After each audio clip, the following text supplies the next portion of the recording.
Hi guys, welcome back. Today I'm going to show you how you can make a hutch for your dining room.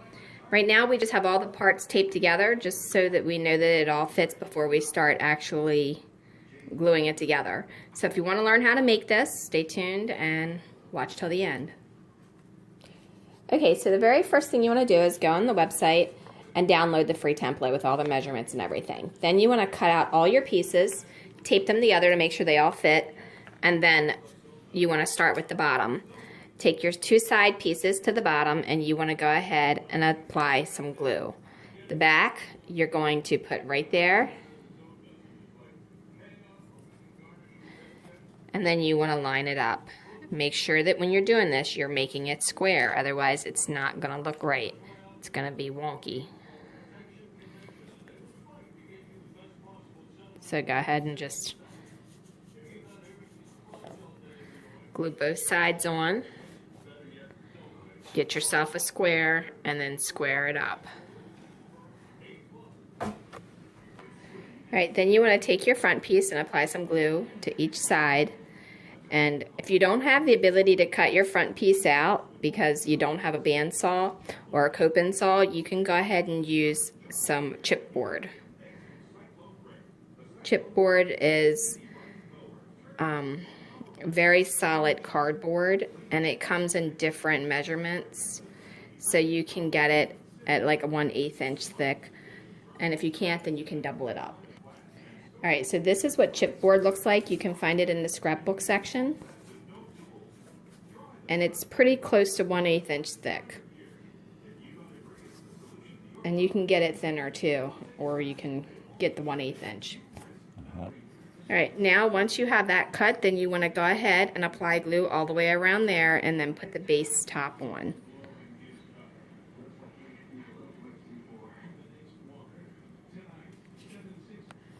Alright, then once you have the glue there, then you want to go ahead and square this up right on top of it. If any glue seeps out, you want to take your finger or a rag and you want to smooth it out. Otherwise, if you let it dry, you'll have to sand it when you're done. Where's the glue? Okay, so it should look like this once you have it together.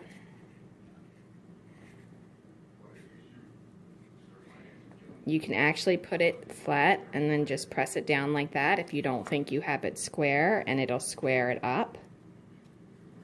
And you can also add extra glue in the inside and let it dry if you feel like it needs it. Alright, so here's the back and the two sides. We have them pre-taped so that it'll help hold it. And then what we're going to go ahead and do is align some glue right along the edge here. And right along the edge here.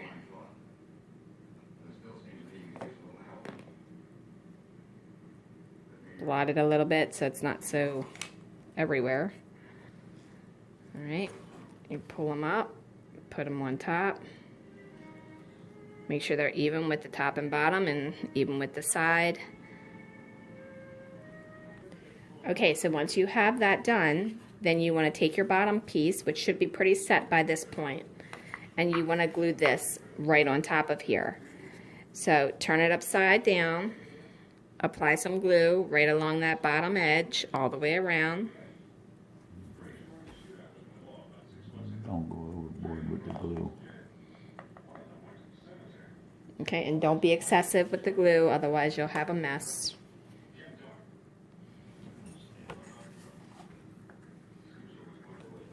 Okay, now you want to take and flip it over. Make sure the opening is on the front because that's going to be for the front side.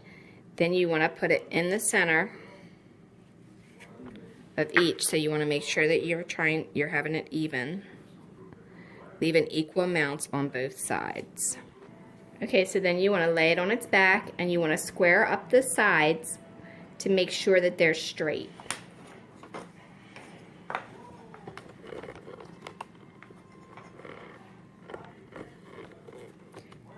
So basically you're putting your square standing straight up, and then you're going to push this board right into it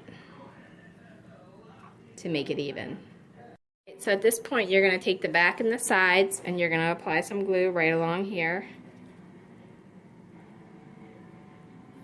As soon as the glue comes out.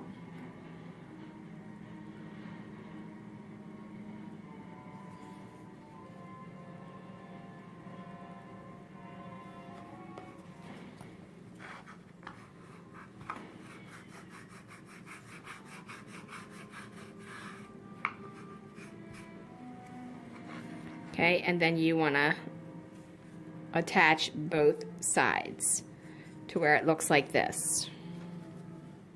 Okay, after that sets up a little bit, you're going to apply some glue all the way around the end.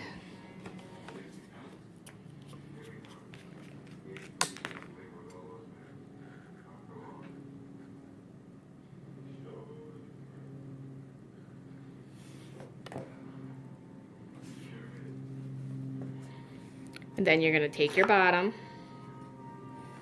and you're going to put it on there. Make sure you have it even on both sides. Well, you ain't got nowhere near it. There you go. Look at what you're going right.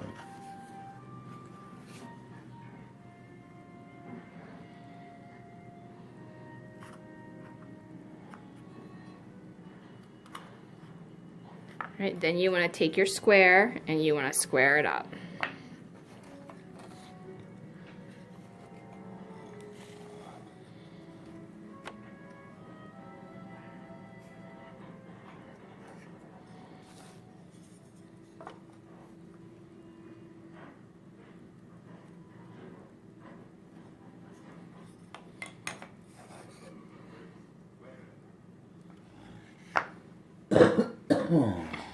Okay, after that you want to apply some glue right across the top, and then we're going to place the top on there. Alright, so then you want to do the same thing, make sure it's even on both sides and even with the back.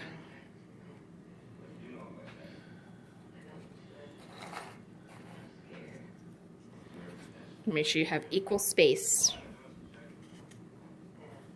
Now at this point, this is what we have for the hutch.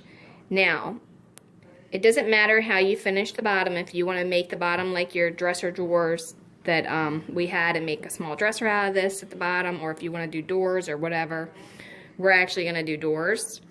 But I just wanted to tell you that. Okay, so we're going to let that dry and move on to the next part.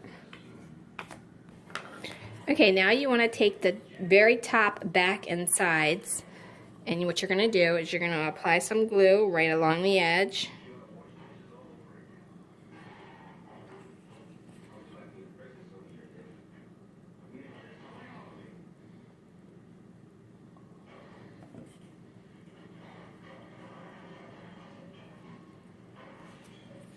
And then we taped it to help hold it. And then you want to fold it up. Make sure that it's even with both sides.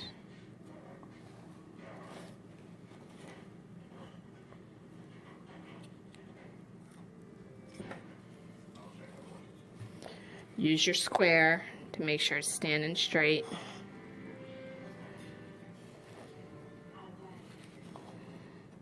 If it's not, then you need to push it to it. The shelves will help hold it square. Alright, now you want to measure out where you're going to put your shelves, and then you're going to apply glue to 3 sides, the back and both of the small sides. Okay, so once you have the glue, you want to align it right there with your lines.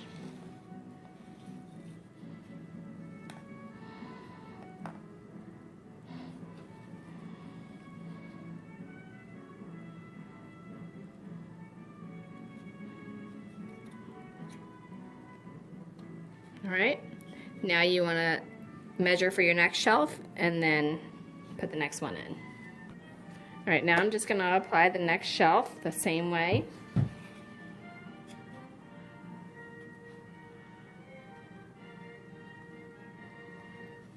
Put it on the back.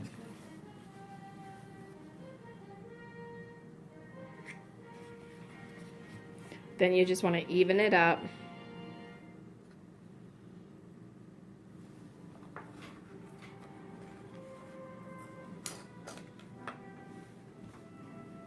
Make sure you have it on both of your lines. Okay, so now you want to apply glue right along the top here. Okay, so once you have that on there, then you want to take your top piece and you want to make sure it's even with the back and even with the sides. You should have a gap in the front where it does not meet.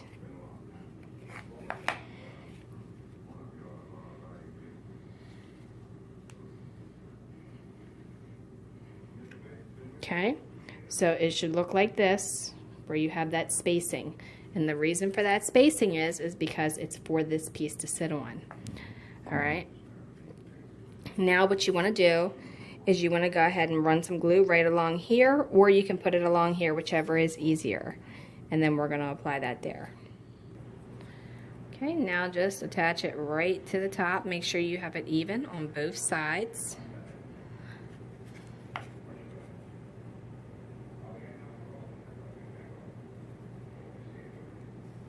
If the glue seeps out, you need to get that, otherwise you're going to have to sand that off later. That's just one more step you'll have to do if you don't take and get it out of there first before it dries. Okay, now you want to turn it upside down and put glue right along here, and then you're going to place it on the bottom base right directly in the center, even with the other one. So it should kind of look like that, just even right center down, and it should be right in between the one that's on the bottom.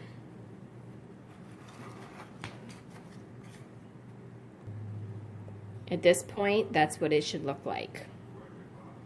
You can remove the tape once everything's dry if you use masking tape to hold it together, which is actually an easier way to hold it together rather than clamps in some cases. Okay, so after that, then you got to work on doing the doors and the center piece for the doors. Okay, so now it's time to install the middle piece. So you want to put the glue on the hutch directly in the middle before you actually do it. Right here and right here. That way it doesn't slide all over the place.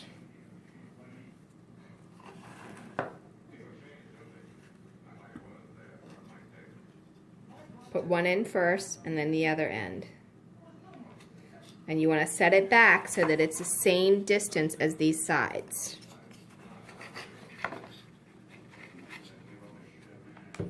Okay, so once you have that in there, it should look like this. And then you'll have two doors, and what you're going to want to do is taper the back of the door hinge. Or the door, not the hinge. But just like the edge of it.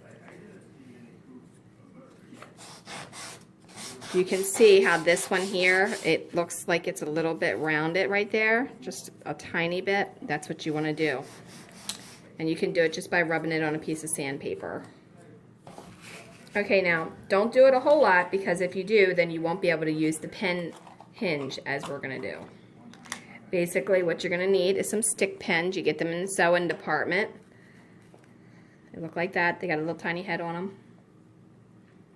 Okay, these things, if you're doing anything with the dollhouse, you should have them because they work for a lot of things. You can use them as miniature nails. You can use them as doorknobs for your dollhouse. You can use them as door hinges. They're really great. Okay, so now you want to take yourself a piece of cardboard and you want to go ahead. This is actually really thin chipboard, but you can use cardboard, anything as a spacer. You can even double up one paperboard, which is like packaging from boxes of like noodles or cereal boxes. That's paperboard. You can do that, and then you want to lay it on top of your door to make a spacer. Okay, so I just want to show you the difference between this chipboard. This here is the heavier stuff, and this is the thinner stuff. If you can see the difference in the two.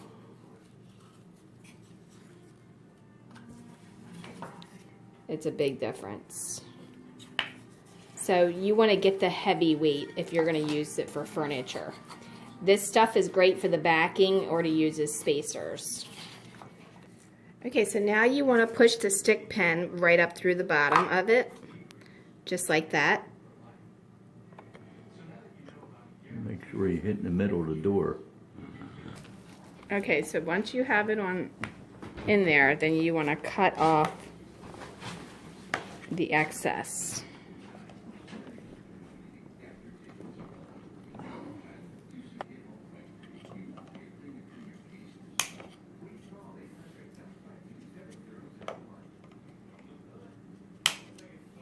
Okay, then you can use the back of a nail and tap them down in there, and it won't leave any sharp edges or anything.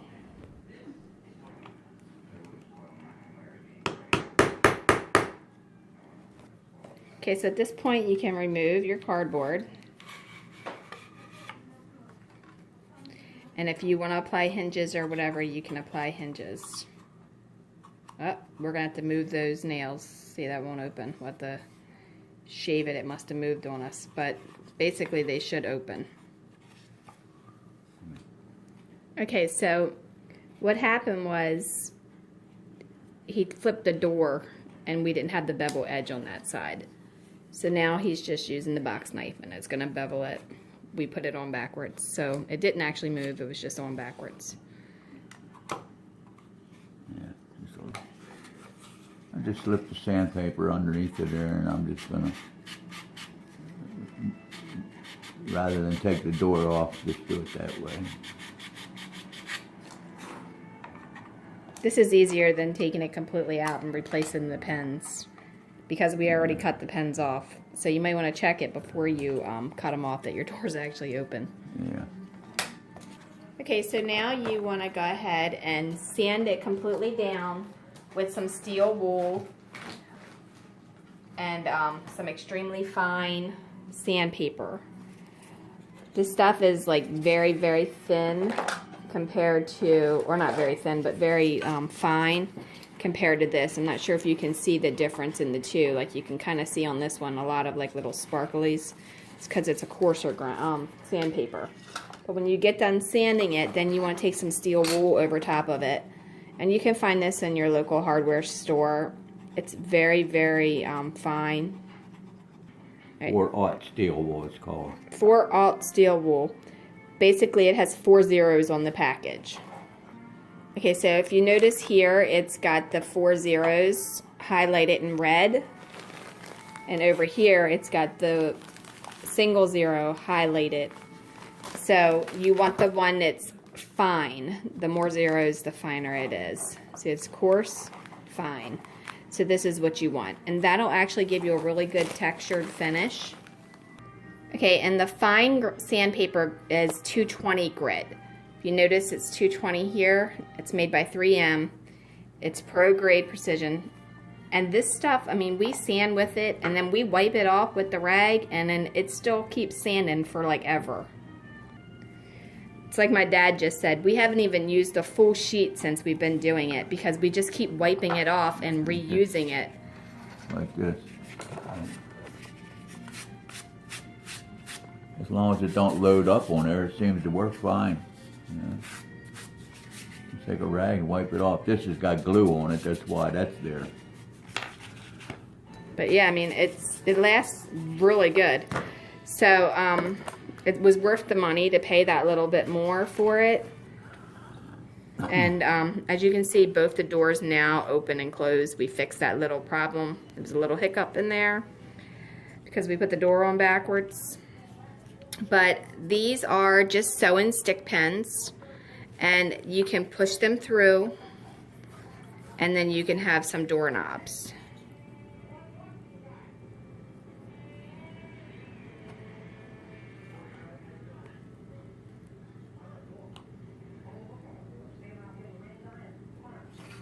Shove it all the way in and then cut it off. Okay. Back it out. Yeah, I don't know if you could hear him or not, but see how I have like this little spacing here? You want to push it until it goes all the way in and then clip it off. And the reason is now you see you have this piece sticking out. So if you take your pliers, you just push it back through like that, and then it'll still be smooth on this side, but you'll have something to grip it with on this side. Okay, so again, these are just sew-in stick pins, so you have something to use as a doorknob. It works out really good because they're just the right size. Another thing you can use for handles is the regular stick pins. And if you've purchased these miniature hinges online, they come with these teeny tiny nails. I'm not sure if you can really see them, but you can also use those. Those are, here's a bag of them. These are all the nails that we haven't used. We usually apply our hinges with epoxy because it's easier, or crazy glue that sticks to wood and metal. Trying to get these nails inside of those are kind of hard, so the epoxy seems to work a little bit easier when you're doing the hinges because they are literally super tiny. I mean, just really, really small. Okay, so that's just a couple little tips that you can do for doorknobs and hinges and stuff like that. And then remove all of the masking tape after everything is dried. Sand it down with the steel wool and everything, and then you can stain it or paint it. But if you're painting it or staining it, you need to make sure that the glue that you're using is stainable. And make sure you sand it down very well so that it, or really well so that it'll stick to it. Okay, so the tutorial is that simple, and the template is free on my website, Dollhouse Miniature Madness and Tutorials.com. You can find it under the class menu. Scroll down and then you'll see templates. It's right there. Okay, so once you're completely done, like it, share it, and be sure to leave a comment below. Thanks a lot and have a great day. Okay guys, thanks for watching, and don't forget to follow Dollhouse Miniature Madness and Tutorials.com. Also, check us out on Facebook, Dollhouse Miniature Madness and Tutorials, and on YouTube. Like and subscribe to the channel because we post videos all the time. And leave a comment, question, or suggestion because we love hearing from you. And if you like Pinterest, we have tons of pens on there as well under Laurie Holden Heisler. Alright, thanks a lot. Have a great day.